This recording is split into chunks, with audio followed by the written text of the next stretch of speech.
Отдавна не сме се виждали. Аз съм вашата баба. След един много бурен сватбен уикенд, аз отново съм в ателието. Не съм спирала да бъда в ателието, не съм спирала да работя по собствени проекти, които искрено се надявам скоро да видите. Предстоят интересни неща, но кой ли не казва така по влоговете. Точно съм се прибрала в ателието. И след малко ще пръскам куфара. В тази чанта има почти толкова неща като в куфара. Аз съм си с любимото работно облекло. Както се казва, тези рокли ще ги видите съвсем скоро. Те са наети от мен от една невероятна дама, която е много млад дизайнер, все още учи, дори страхотни творения са. Просто ще има един мой проект, в който ще участват те. Искрено се надявам да снимам и самия проект, да имаме кадри и от него като влог. Ателието си е същото. Голяма кочина е. Предстои ми да чистя. Стига съм ви мрънкала. Захващам се за работа. Да, и за всички, които не са разбрали, аз в Инстаграм доста обяснявам, но побъркала съм се на Телма Лабубо и понеже никъде вече не можете да намерите оригинално Лабубо от прекупвачи и също така много е дълга опашката за чакане в PopMart, в официалния сайт, където можете да намерите Лабубо. Аз съм се запалила под така наречените Лафуфо, т.е. фейк Лабубо и имам доста вече. Мисля, че са 4 и са ми много сладки. А на това едното момченце беше принтирано тук чак при косичката. Аз го изтрих с ацетон и си го нарисувах сама на място. Много бързо трябва да се гримирам. Ето така изглеждам. Даже няма да вадя още нещата от куфара. Директно започвам да се гримирам. Сигурно виждате на тази светлина колко са ми мръсни очилата и в какво ужасно състояние кожата ми. Но това всичко е от гръбнака ми, от умората и от болката. Втръснало ви да слушате за това нещо, така че просто приключваме. Нека да приемам, че това е част от живота ми и винаги ще бъде така. Аз имам нанесена грижа за кожата от няколко часа, но просто ще попия серума, който се е появил. Ето така. След това ще напръскам много обилно кожата с Forever Perfect Fix на Dior. Обожавам го. Просто толкова радост ми носи този продукт, че не е истина. Хващам се, че не мога без него. С него работя, него ползвам върху себе си. Голяма любов е. Отново не ме интересува, как ме виждате. Не съм нагласила камерата по някакъв специален начин. Просто искам да ви покажа, когато страшно много бързам, какво правя. Комбинацията от продукти на лицето ще са ето тези Forever Velvet Veil, базата, която вижте колко е обичана. Не знам дали се вижда колко е свършила, буквално са последни издихания. И най-новия фондиотен в семейството на Dior Forever Hydra Nude. Базата просто ще разпределя на лицето, като пази околочната зона и да не отива много близо около устните, където кожата е видоизменена лигавица. И много лесно се дехидратира. Все пак аз ще съчетая кадифения мат, който ми носи тази база, плюс хидратация обаче, с много хиалуронова киселина и изключително естествен завършек, който пък получаваме в Hydra Nude фондиотена от Forever линията на Dior. И това, което правя, е да я разнеса като крем, защото праймерите са последното нещо, което позволявам на всички да нанасят с ръце. Оттам нататък идват инструментите. Когато работи с клиент обаче, аз нито грижата за кожата, а тя е задължителна, когато започвам да гримирам лице, нито праймера, нито грима, аз нанасям с ръце. Не докосвам лицето с ръце. От хигиенни съображения. На всички дами, които не желаят да носят фондиотен, препоръчвам да носят база. А база като тази е просто страхотна, защото имаме леко изравняване на тена. Имаме абсолютно изолиране на кожата от външните агресори, от малките прахови частици и също така се запазва хидратацията, която сме сложили вече. А лицето не изглежда все едно, има фондиотен. Така че това е вашия продукт и след това много по-лесно почиствате лицето си вечерта. Сега ще видим дали в момента това е моят фондиотен, защото колкото и да се пази от слънце, няколко излизания в градината са ме поотцветили малко. Цветът е 2W, по принцип от Hydra Nude на Dior и от Stick Forever на Dior. Аз съм в W Warm серията, в топъл тон съм.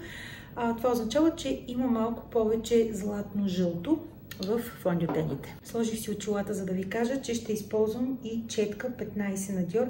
Искам да видите колко интересна форма има като капка. Жестока е. Отново съм разпределила фондиотена на точици по лицето си. Взимам остатъка с четката от ръката си и започвам да разнасям, като мога и да приплъзвам. Четката го позволява. С абсолютно същата четка ще си разнеса и коректорите на Dior Backstage, които обожавам и когато искам да съм малко по-свежа и околочната зона да изглежда малко по-сочна. Винаги ползвам само единствено тях, дали върху мен, дали върху клиентите. Това е изключително светъл цвят, нямам понятие какво грабнах, просто това ще бъде. Но много обичам. Това, например, е 4C или 4C, както обичам аз да му казвам, в студения тон. Страхотни са продуктите за контуриране и сега ще видите защо. Ако се чудите кой е перфектният ви контуриращ продукт или бронзиращ продукт, просто си вземете коректор любим в някакъв цвят, който отговаря на перфектния ви цвят за бронзиране или контуриране и ще си решите всички проблеми. Поизтривам леко четката и започвам да разнасям светлият коректор, който служи за корекция озаряване. Ако сметнете, че ви е много, отново четката я подсушете. Така ще отнемете и продължете. И продължаваме с по-тъмната част, като отново гледам да не излизам от зоната, която искам да затъмня. Фиксирам с прахообразната пудра на Vivo. It's all about you. Изключително финна, като бейкинг пудра и контролира себумното отделяне, защото повечето пудри вече са без талк. Някой каза на хората, че талка е вреден. Те абсолютно сляпо го повярваха и вече нямаме почти пудри на пазара, които да се справят с дълготрайността на грима и контролиране на себумното отделяне. Ще бронзирам много леко с Forever Bronzer от Dior, който е в цвят Warm 4 и е с сияен завършек. Охайна монои и е подсилен с витамин С. Работя с огромна четка, защото е изключително фин продукт и ми позволява да го нанасям на по-големи площи, без да направя петънца по лицето. Надничам в едното огледало, ето тук. Как охайна е истина просто. Действам на едро, защото искам малко по-небрежен, малко по-летен грим на лицето. Довършвам с това разкошно дуо от Dior, със същата голяма четка. Колкото и странно да ви се вижда, това е гел текстура. Да, можете да я мачкате с пръст. Много интересно, по разни клипчета. Моля ви, не го правете. И отново слагам на едро. Не пропускам моста на носа. Връщам се на четката, която е четка за фондютен всъщност и е много стара от Douglas, купувана, с която нанесох пудрата и ще взема тази част, която е като хайлайтер. Страхотно се нанася с четки от изкуствен косъм, предназначени за течни текстури и ще нанеса съвсем лекичко.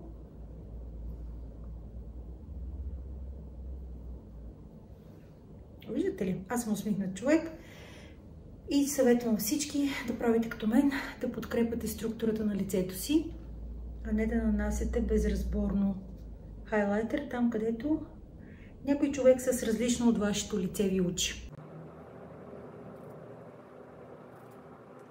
Добре, много искам да използвам тези продукти на Vivo, като аз съм си взела такава боичка и в много блед синьо пастелен цвят, тъй като вие ме видяхте. Аз съм с синьо и жълто. Много се чудя дали да не го направим това нещо. Правим го. Малко излизам зад камера.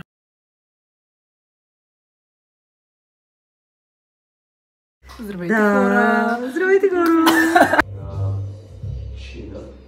Право сещам, че с теб ще се срещнем пак. Говорим нещо драга. Гала е най-готината. Да, точно така. Кажи го на всички. На workshop-а и... забравих.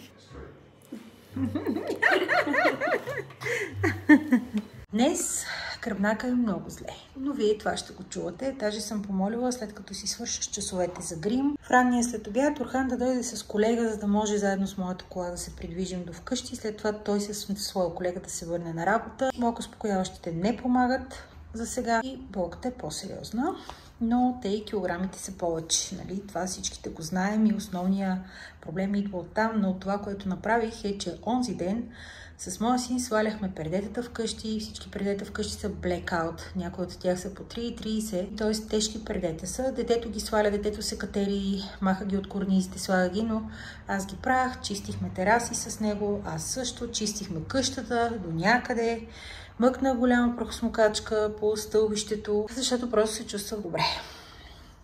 И на следващия ден, т.е. вчера, нещата излязоха от контрол. Тази сутрин едва съм стигнала до ателието. Това, което се случи до тук, гадния ми корсет, той се разпада миличкия вече, така че свалила съм го сега, за да не ми чупи кокалите, тъй като започна да ми прави рани по тялото. Ще трябва да го сменям.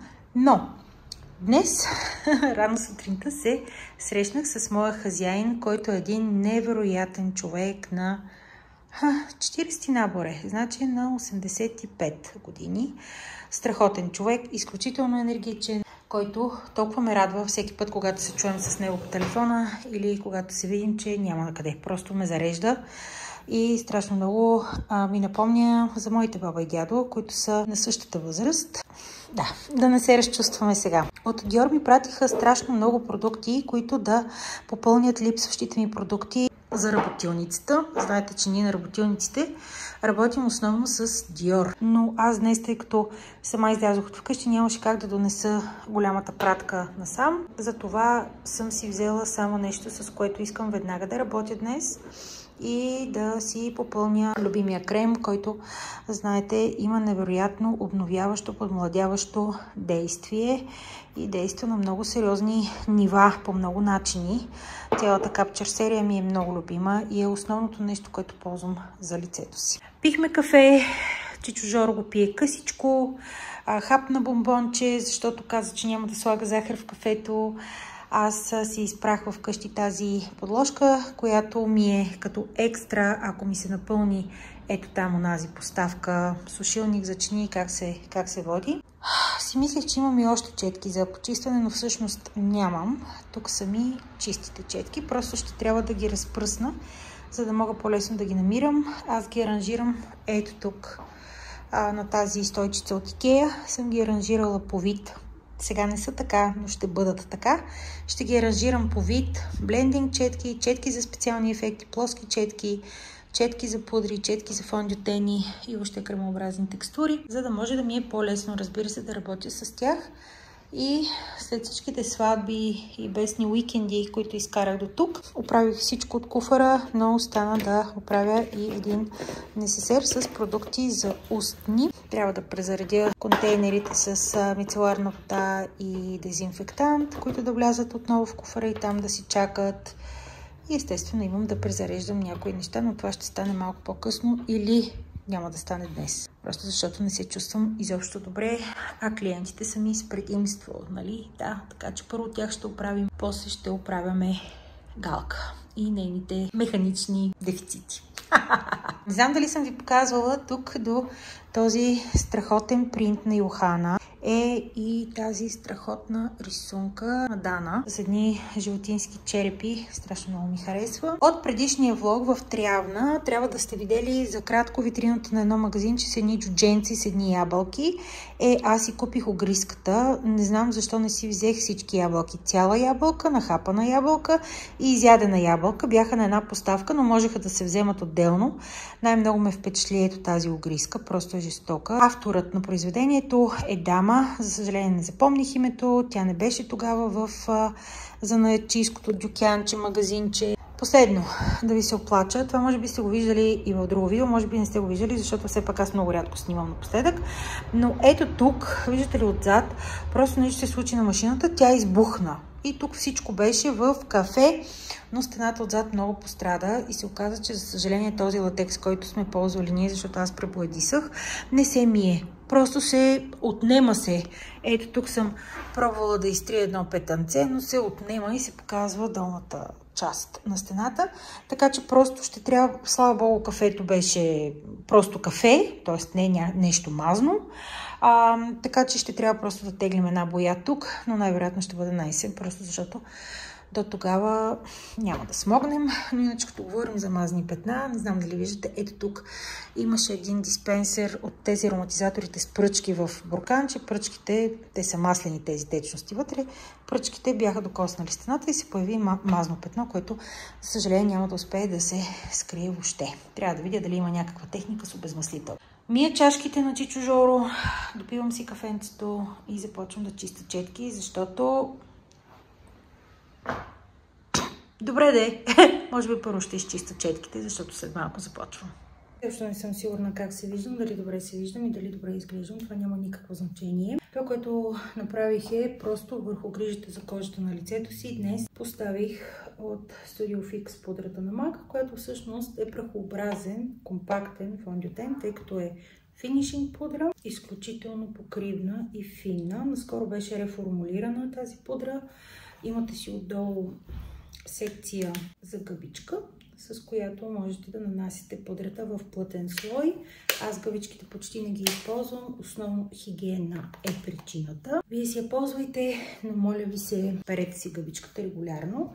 Нанесла съм я с пъфинг четка за фондютен, с ето такива движения и тук там съм разнесла. Смесила съм двата цвята, които имам. Единият е по-студен, другият е по-топъл, няма никакво значение. На лицето единствено и само ще нанеса бронзанта на Haus Labs. Просто някаква много стара четка. Тази четка няма име. Купувала съм я в годините, в които съм си карала курса за грим. Това е 2005-2006. При мен има и такива четки. Тя е доста запазена. Нямам понятие каква е точно. Сега нищо, че не виждам почти. Сега мога да нанеса малко бронзант на лицето си. Този бронзант, както и ружа от Haus Labs, трябва да ги нанасите повече с потопващи движения. Първо нанесете, след това се опитайте да бленднете, защото аз по принцип ето така нанасям. Това си ми е движението, което ме напъва да правя. Ако се чудите какъв цвят е кожата ми, в момента съм, ще ви кажа. В момента съм NC1215 в MAC, между 1 и 2W в Dior. Малко ще сложа на носа. Много искам през очите, но нямам нищо на тях и след малко себума ще избие и ще глътне всичко. С същата четка ще нанеса и ружа. Виждате ли колко е пигментиран? Моля ви се, много внимавайте. Ще го нанеса малко по-високо и много по-наедро, просто защото се опитвам да си създам жив вид на лицето. И отново през клепача. Виждате, леко съм ги фиксирала с последния си любим продукт. Супер лок на Maybelline. Това е прозрачния, т.е. безцветния гел. Четчетата е много сладичка. Ето я. Аз не използвам тази четка, аз използвам еднократни апликатори. След което обаче ще нанеса и Build the Brow писалката, която много обичам. След малко ще го направя, трябва да сложа бежи. Не знам дали се вижда, но спиралата на това око е моята любима Tartelette Tubing спирала. Четката е силиконова. Това, което съм успяла да си взема като еднократни апликатори, е много подобна четка, защото ми е изключително важно.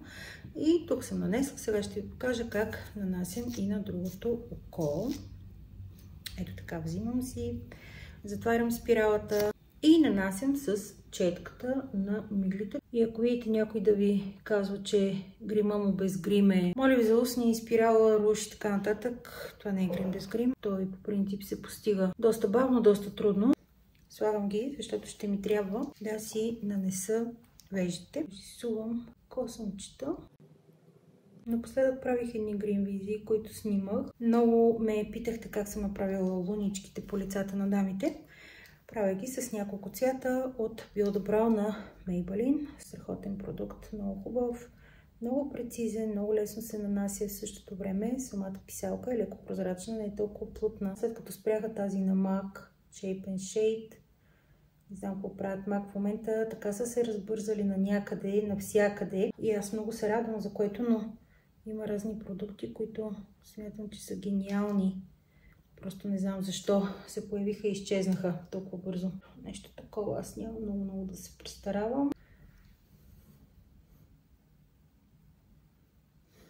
Продължаваме.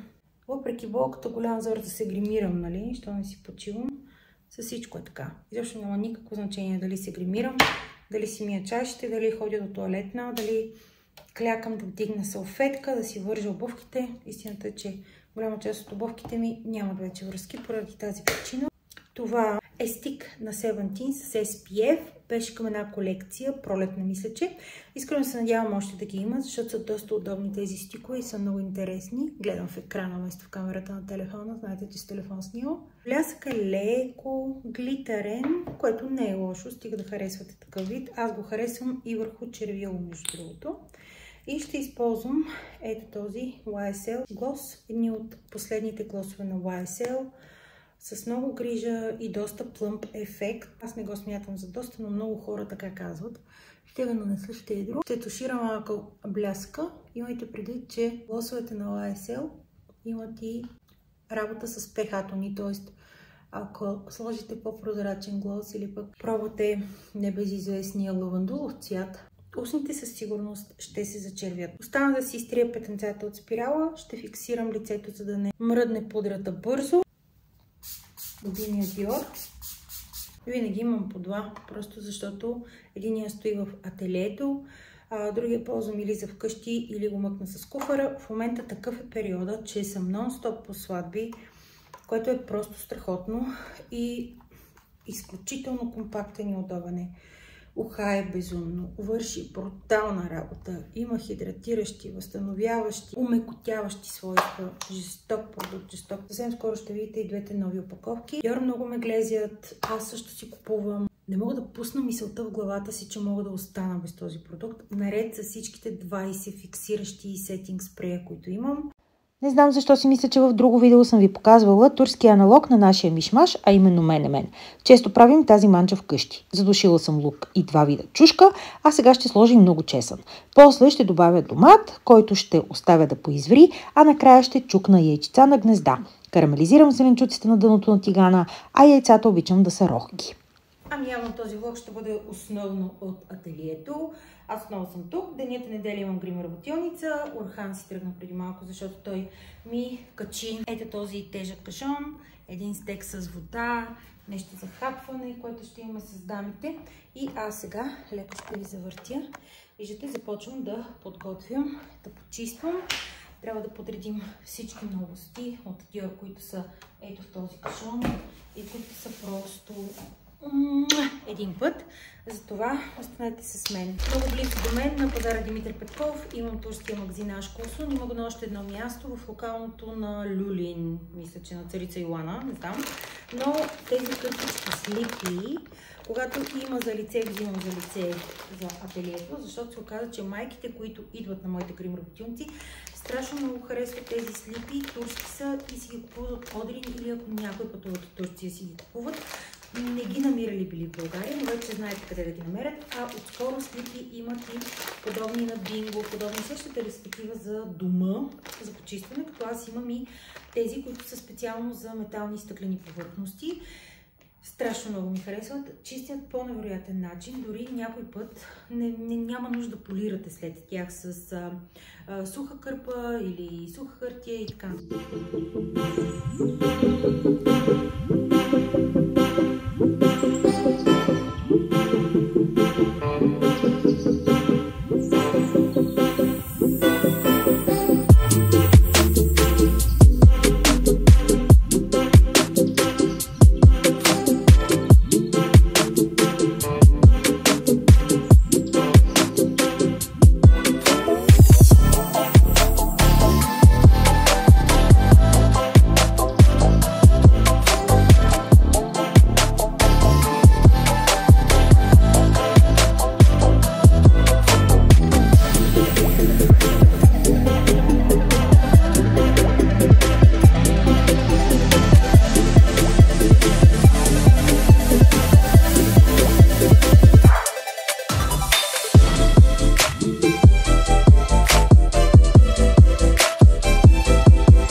Масата е почти готова.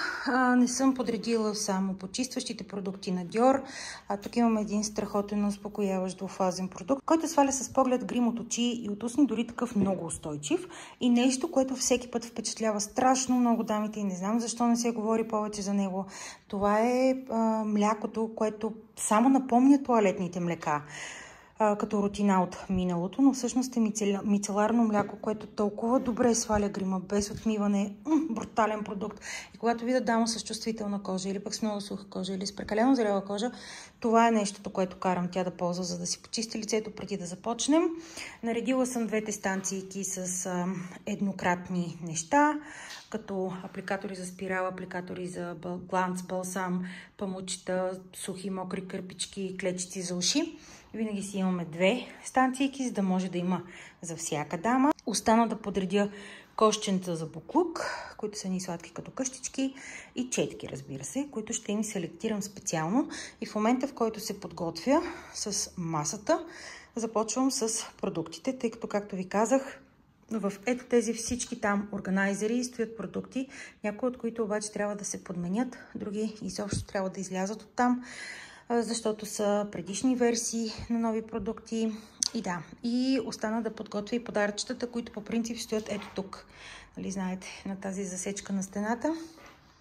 Започвам. Броя си глътките въздух. Много ме боли днес, но вие това сте го чували. Ами извинявам се, че леглото ми не е оправено. Ето ме, вкъщи съм. Тук има струпани прежди. Тук има една сушилка, която е с сухи дрехи. И тези дрехи просто трябва да нагъна. Диего, Панча, скоро се надявам да му махнем фунията. Чучинка. Дойде H&M. Чакайте да светна лампа. Така, да се вижда по-добре. И реших, че ще отворим заедно. И без това не знам какво да ви говоря в тези влогове. А вие като че ли обичате да ме слушате. Аз съм си поръчала банските на H&M в L размер. Като тези бански аз си ги поръчвам, може би почти всяка година. Имам всякакви цветове. Тази материя няма съхнене, но страшно много ми харесва. Майка ми едно време, когато аз съм била много малко дете, примерно съм била на 10 години.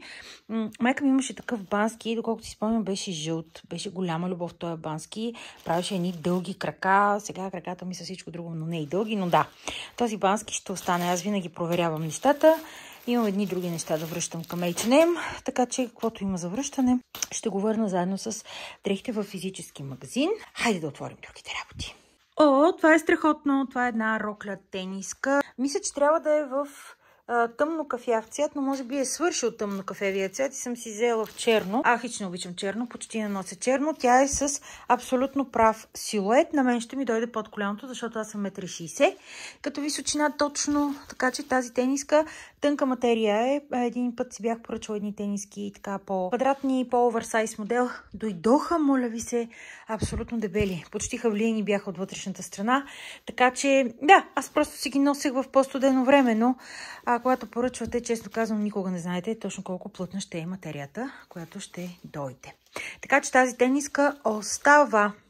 Един бански на Орхано каза, че той няма нужда от бански, защото неговите бански си му стават. Той по принцип има малко проблем в талията. Там пълне или слабее и там има проблем. Тия бански обаче страшно много ми харесаха. И бяха, тъй като аз съм лоялен клиент, как се водя, имам доста точки натрупани в H&M. Банския беше на много хубава цена. Всичко, което имам като линкове, ще ви го сложа отдолу. Има си джобче, има си бандаж. Въобще много ми харесва, леко промазан стои и цвета, между другото, е доста адекватен на камера. Много ми харесва този бански, реших да му го взема, въпреки че той каза, че ще го върне. Той да дойде, той ще да си го върне. Към нищо няма да връщаш. Ето, даже има заден джоб с велкро. Да, остава този бански. При другите дрехи продължаваме с тези. И ето вижте какво съм направила. Без да искам съм поръчала 2 пъти едни и същи къси гащи от ленена смес. Реших да не ги отварям, просто първо да проверя в разписката дали са еднакъв размер. Сега ще видя. Ако ми харесат как стоят, смисъл на мен къси гащи не стоят добре. Спойлер да ви кажа. Надали ще ме видите с тях някога, освен ако да ме срещнете на живо и ги нося, но няма да ви се покажа никога тук с тези късигащи. По-скоро те са ми за плажни, разбирате ли, с една голяма туника или с някаква такава феерична жилетка, пелерина, нещо такова искам да се движа. Ако ми стават и ми харесват, просто ще си ги запазя и двата чифта. И без това доста често ходя с едни и същи дрехи, пърги ги обличам. Аз много обичам така. Между другото нямам много дрехи. Много рядко и купувам. Въпреки че тук във влоговете само това гледате. Да, сега ще ги пробвам и ако ми харесат, просто ще останат и двата чифта. Ако не, ми ще върна едните, пък другите ще си ги нося, защото ми трябва такива дрехи. По-малко от минута по-късно аз съм убедена, че тези гащи остават и двата чифта. Това е най-удобното нещо на света. Много ми харесва като пълен вече човек, че има добра част на крачола от вътрешната страна, за да не се протриват бедрата. Това е. Имаме си тялото, носим си го. Ако решим да си го поправим, от нас си зависи. Нали? Да. Много, много удобни гащи и самата материя е изключителна. Yes! И ако ме видите пак с такъв потник под някоя риза, топ, как му се казва на това, да не си мислите, че нося едни и същи. Не, че не нося едни и същи, просто съм, както казва Рада Бонева, ли се казваше тази дама, аз съм Proud Outfit Repeater. Обичам да нося повече пъти едни и същи дрехи, гледам гардероба ми да е, аз нищо не разбирам от гардероб, гледам гардероба ми да е много простичък и да са неща, които лесно се съчетават едно с друго. А материята на този топ е още по-хубава от тези, които имам. Малко е тъничък, най-вероятно ще прозира малко повече. Аз винаги нося един корсет, нали, който е много голям и е тъмен на цвят и просто много ще се вижда, но нищо не мога да направя по въпроса. Много ми харесва. Последното нещо е ето този кафтан, пелерина. Не знам, това е просто, виждате ли, две парчета, които имат нанизана връв през средата отпред и отзад и се връзва отстрани. Това е. Нищо повече. Ето, прехлупенко е. Виждате ли? Просто така. Единственото нещо, което откривам като проблем е това, че връзката много лесно може да се изнижи, защото когато е изцяло разпънато, това ще се случи в пералнята, например, тази връзка се подаваше ето толкова от края на дрехта. Така че ще трябва да им сложа нещо, някакъв вид ограничител, топченце, манисто, да заплета нещо, так му ще изглежда по-интересно. И вижте сега какво бях решила, без да искам ми се случи, когато си видях кошницата и си викам, бре, Галинке, как си го оцелила? Виждате ли кафтана ми, банския ми и на Орхан банския. Топ сме. Просто така ще ходим на плаж. Хайде да хвърлям всичко за пране и да сядам да почивам малко, защото вчера имах цял ден грим работилница, нещата бяха много зле. Въпреки всичко изкарахме я, отново си закъсняхме 2 часа, пословачно. Да, време да дойдете на грим работилница. За всички вие, които не сте дошли, просто да видите защо 4 часа никога не стигат. Хайде, следващата е 30 август.